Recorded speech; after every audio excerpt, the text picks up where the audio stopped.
Hello, everybody, and welcome to the Equitable Development Initiative 2022 Request for Proposals webinar.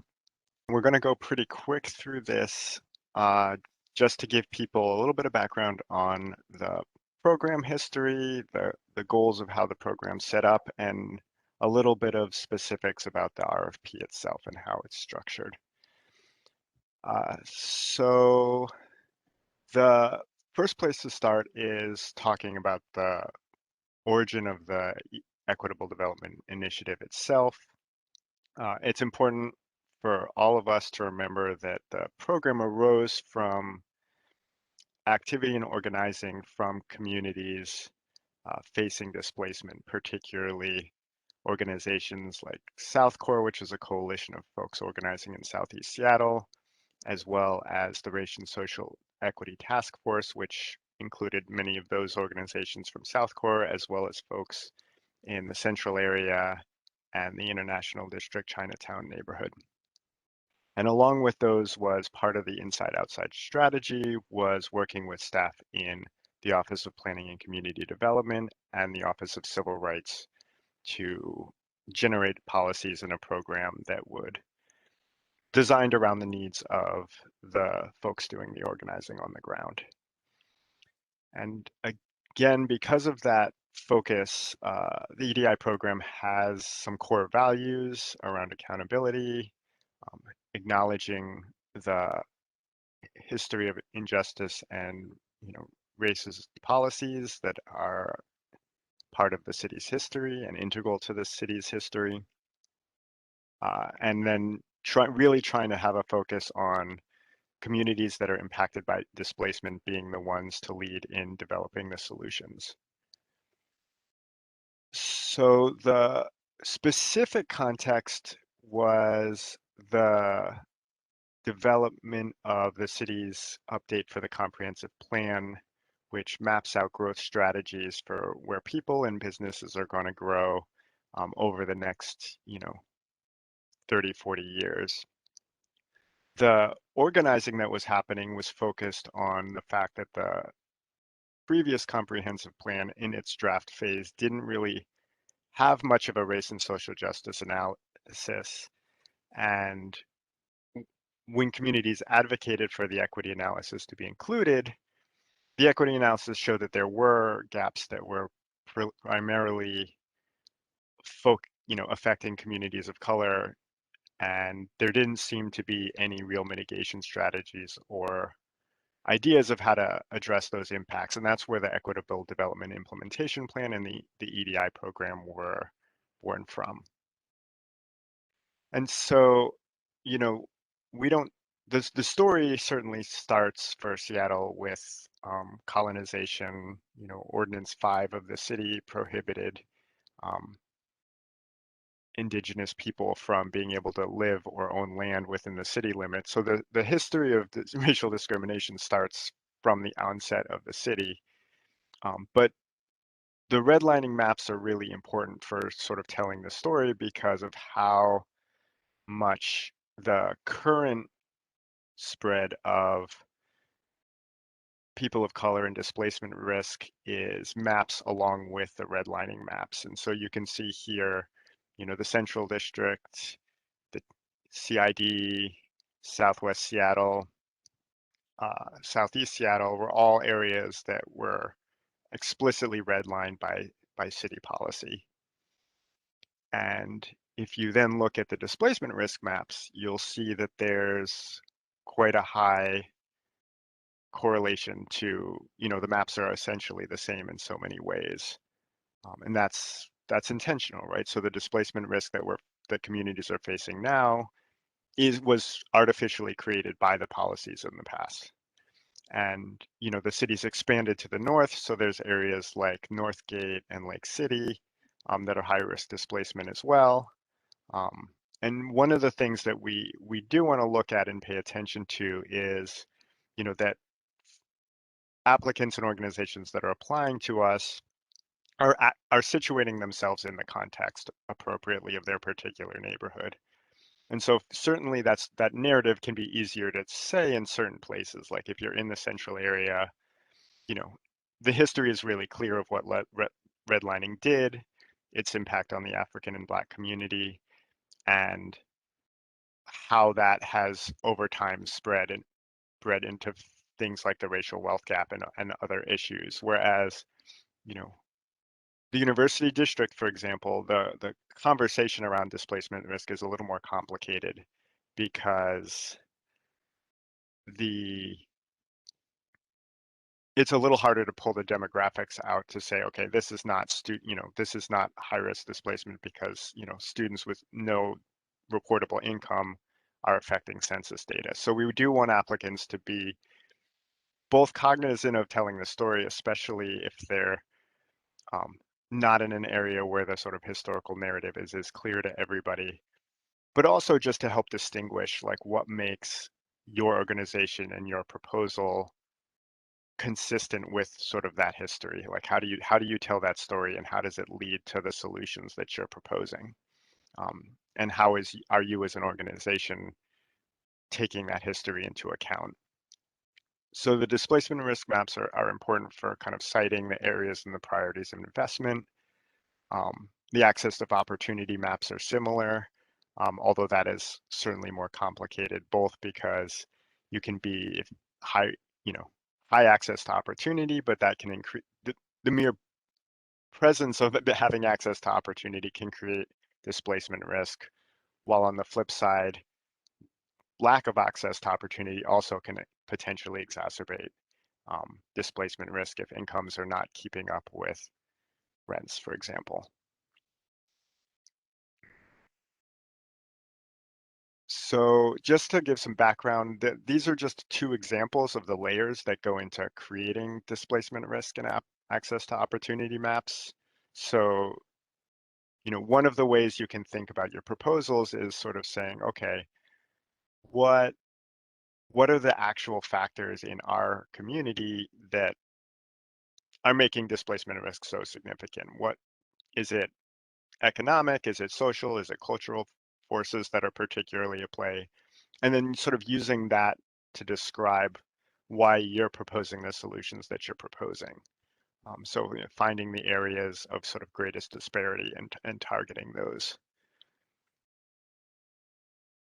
And then the other way to sort of think about this is to, the program wraps all of these sort of various layers and data sets into 6 priorities, which we call the equity drivers. And they pretty much cover most things that folks are doing.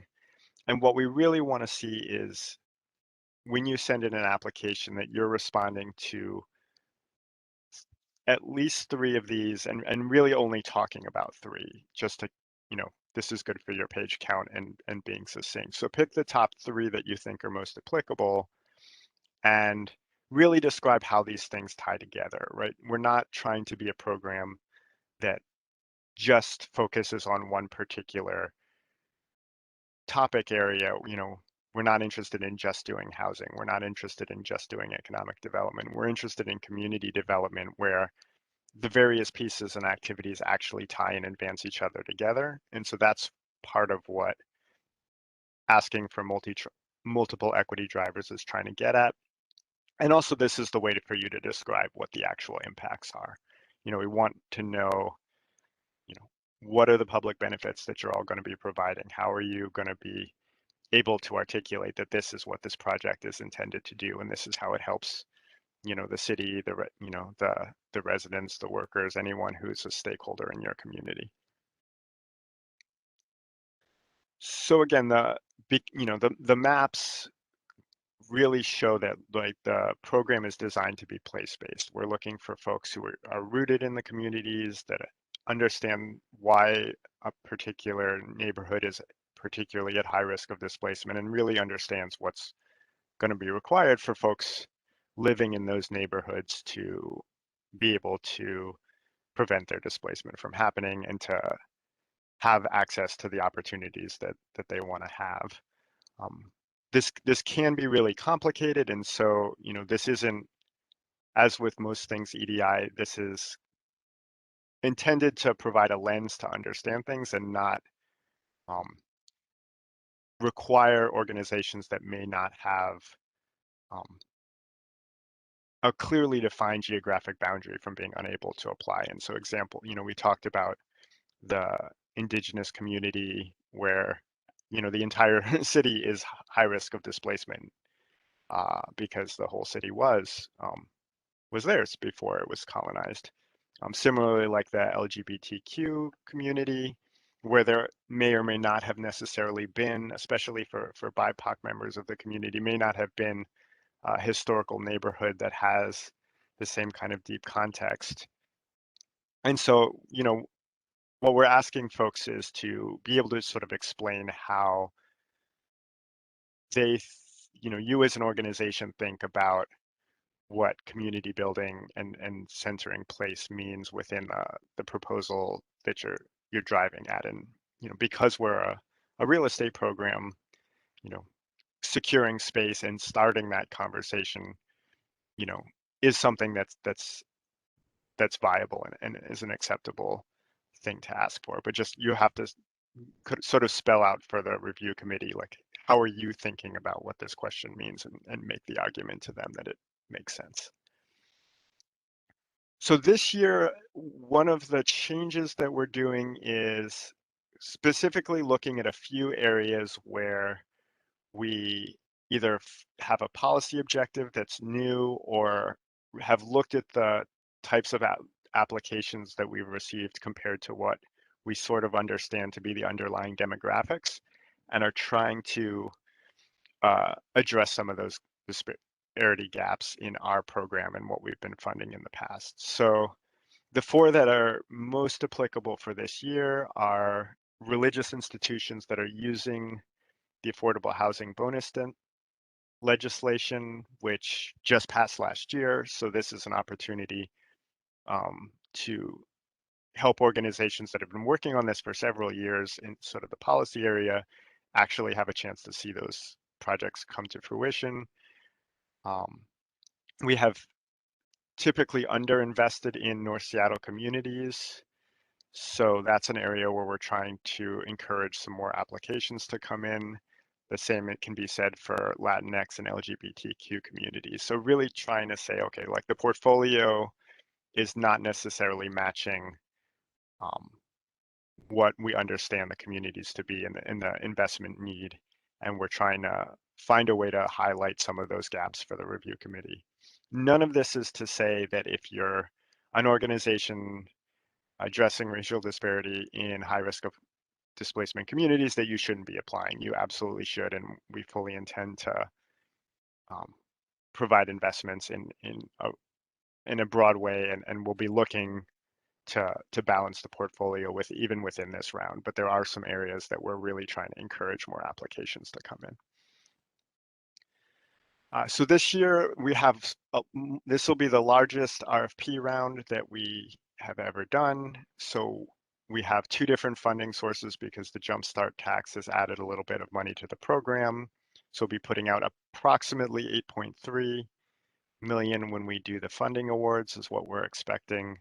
And again, for folks who are new, the program divides investments up into sort of organizational capacity building, where you as the organization receiving funding are building the backbone of your organization to be able to take on this project. And that can be wherever you happen to be, whether it's visioning with community members around what the project should be and what your priorities are and how you want it to be governed and managed. And there are plenty of organizations that are talking about innovative things like community land trusts or community investment trusts, where that requires some extra thinking on the back end about how exactly is this going to work, to project development stuff where this is really the more concrete. We're buying a piece of land, we need to pay for it, we need to hire an architect to design the building and get us through the permitting process, or we're ready to start constructing the building and we need financing for that.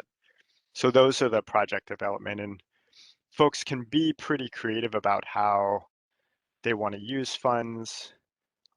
In the guidance document that I suggest you all look at, we talk about holding awards for at least 2 years. So, we've had some organizations that have, known that they would need the award and need to spend the money somewhere in the development process, but just having the award has unlocked a lot of other funders for them. And then they've kind of reconfigured what they were in the budget of the EDI contract to accommodate these new funders, because just having the city be a funding partner has made other things possible for them. So we try to be pretty flexible and give folks the ability to move around and follow the the rapids of the development process when things have to be obstacles have to be worked around or overcome. And then again, eligibility is pretty low thresholds for eligibility.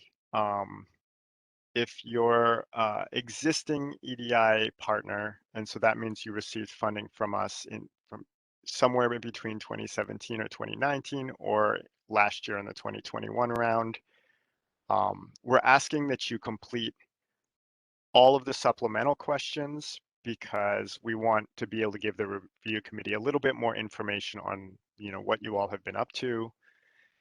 And so it gives you a chance to sort of tell the story of this is the successes that you've had, and if there are challenges that you're seeking more money for, to be able to explain what those are. And if for example, if you were an organization with a fiscal sponsor and you've been using capacity building and now you have your own 501c3 status, you're welcome to make a change to what organization is the lead applicant. You just need to kind of explain to everybody what's going on there. And again, you're eligible to apply for a continuation of capacity building funds and or additional capital funding if you need it. And then for new applicants, again, you don't need to complete the supplemental questions, so please don't. And you don't have to be a 501c3. You do need to be registered and authorized to do business in Washington State and the city. You need to be a legal entity or else we can't contract with you. And we do say that if you're not a 501c3 and you don't have you weren't formed with an approved public purpose, you need to spend a little bit of extra time explaining to the review committee sort of how you're accountable to community. So for some of the sort of more innovative models, the 501c3 doesn't work as well, especially folks who are really interested in doing community wealth building work. So that's not a barrier, but just know that kind of the threshold is higher for convincing folks to invest in you rather than more traditional nonprofits. And again, the supplemental questions are really just for helping the review committee understand the context of where projects that they've seen before are, and not to not to raise extra hurdles for folks or put things on a different playing field. It's more just consistently we've sort of gotten questions about, didn't we already do this? What's different? Like, help us understand more where they're at. And this is a way, instead of having folks try to guess or bring in information that may not be accurate from what they've sort of heard in community, this is a way for projects that are known to folks to give a little bit more context for the work that they've been doing, and not to give them more space just to provide more information about the project that other folks don't have access to. That's not the purpose of those supplemental questions. Again, for scoring, there are 5 components that come directly out of the Equitable Development Implementation Plan. And those are the core of what the program is looking for. And that should explain, who you are and why you're doing the project and why you're accountable to community, what the impact on the equity drivers will have, showing how you fit within the context of displacement risk and access to opportunity, and those maps are a good guideline, but again, providing some context is important. And then, project reasonableness, trying to understand and explain, like, have you really thought through this project? Is this something that, you came up with a few days before the application deadline and you're just kind of throwing something out there to see if it sticks? Or is this something that's you've really thought through, and maybe it's, complicated and innovative, but you've put some thought into how it might work?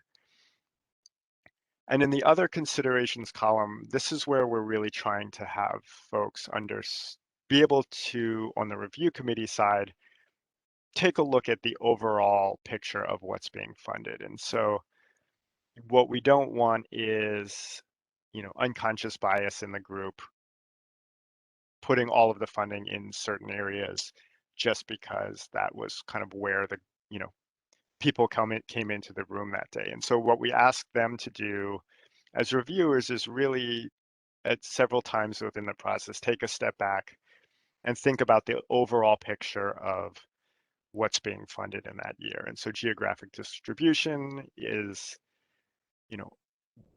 Southeast Seattle submits phenomenally more applications than any other area of the city. So let's just take a look at that and say, like, are certain areas of the city receiving no investment at all, and that maybe that's a problem, or maybe that's okay, and we're moving forward. But let's be clear that we really looked at that.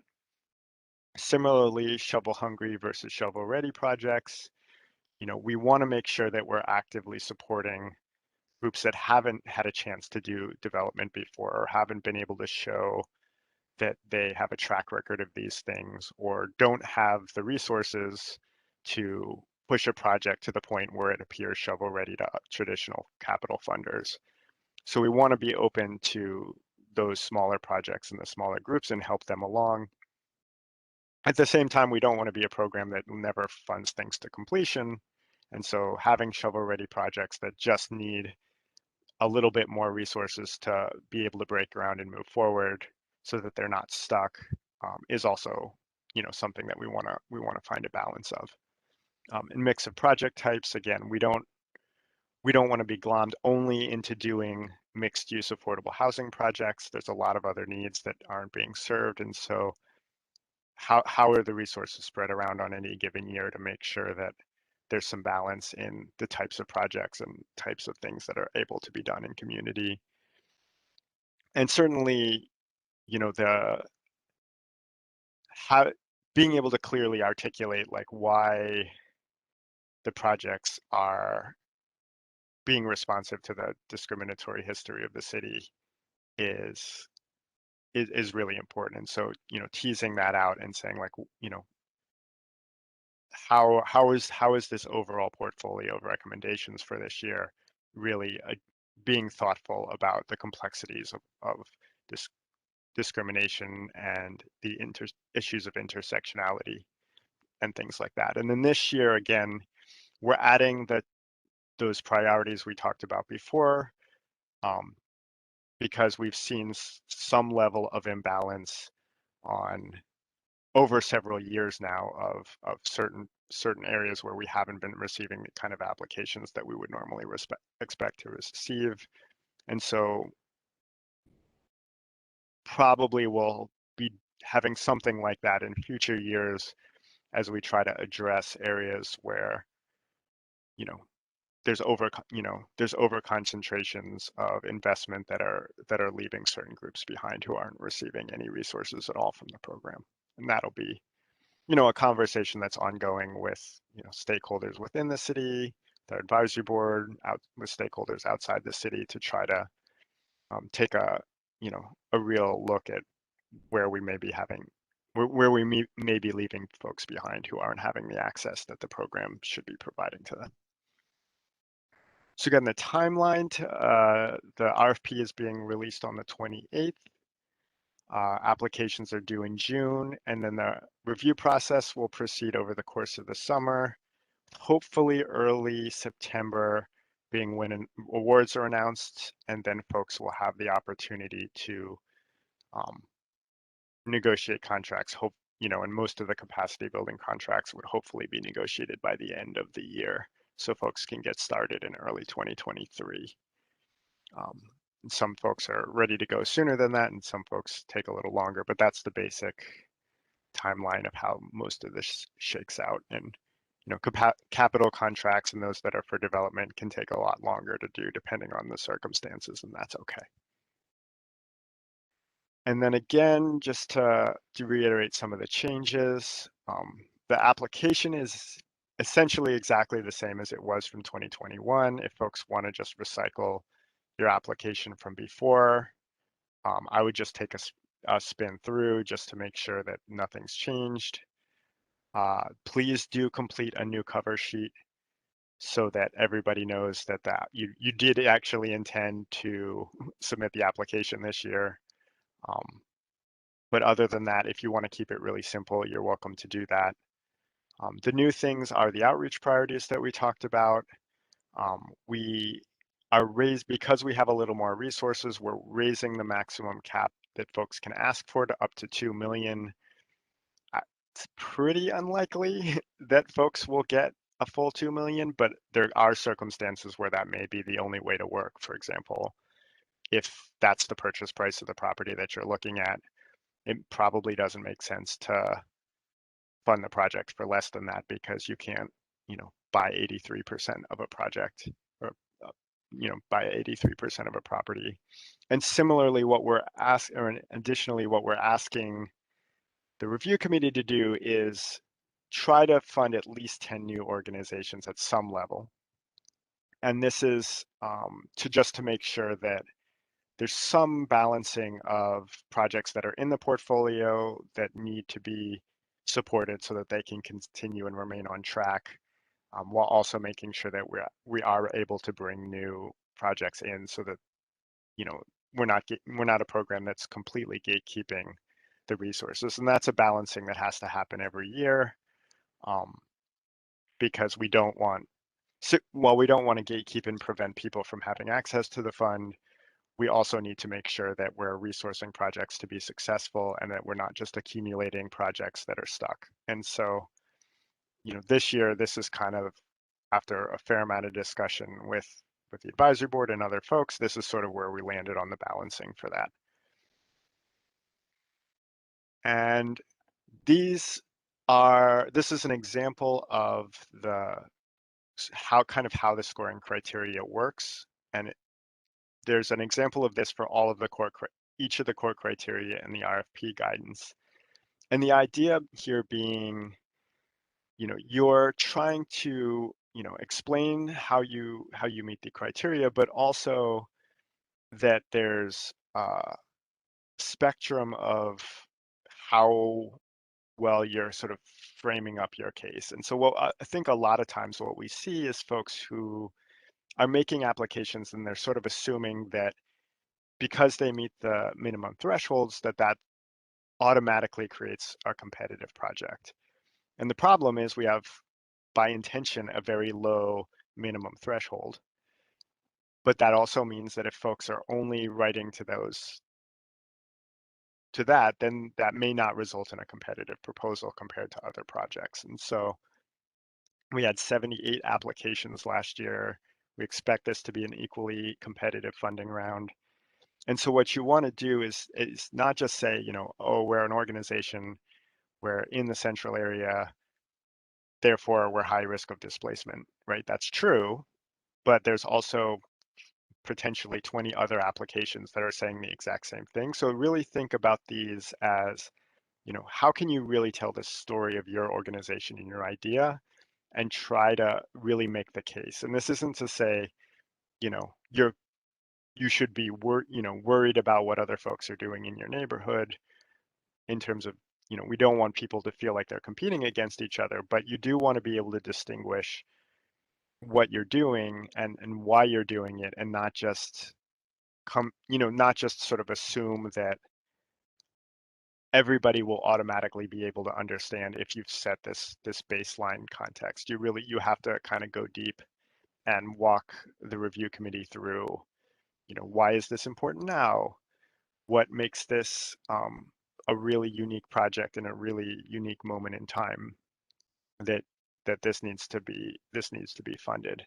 And that really helps the review committee sort of distinguish between the proposals, because otherwise things start to kind of look the same, and what we see a lot is there's many projects that they really like, and they all kind of sit there in the middle. And when we go to give feedback to folks who aren't successful, we don't, because the review committee sort of generally liked the idea but couldn't pull out important things, we don't have the kind of feedback for folks that we would like to have when we do those debriefs. And so, you all giving the reviewers more to work with helps them and hopefully helps us advance the project. So even if you don't get funded this year, we would hopefully ideally have better advice for you for the next round in the next application. Here's another example. Don't need to spend a lot of time on it. Again, they're all in the RFP guidance for you to look at the core criteria. And then the last thing is just an FYI. So the Office of Planning and Community Development is doing a project looking at zoning and land use barriers. What we've noticed over time is that lots of EDI projects don't really fit the mold of what traditional development projects look like. Part of that is the creativity, and part of it is just the way that zoning rules have been created over time. And so we're sort of exploring ways to have the zoning code maybe work a little better for the types of projects that folks like you all are working on. So if you are, this has no bearing at all on whether or not you're going to get funded.